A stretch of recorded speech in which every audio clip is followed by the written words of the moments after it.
Если у вас по какой-то причине еще нет камина и очага, у которого можно погреться в новогодний холодный вечер, то это видео для вас, мой добрый путник. А начнем мы все, конечно же, с чертежа. Один из вариантов, который у вас перед глазами. Вся разметка в чертеже в миллиметрах. Не путайте. Это важно. Пожалуйста. Дальше идет сборка нашего камина, начиная с картона. Мы в основном использовали клей ПВА.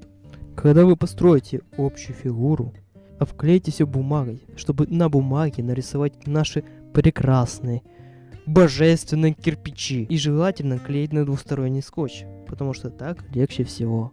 Желательно всю конструкцию разделить на 4 части, потому что во время работы будет так намного проще. И после всех этапов сбора нашего камина мы можем приступать к последнему. Огонь. Но вы можете не добавлять огонь, но с огнем смотрится намного эффектней.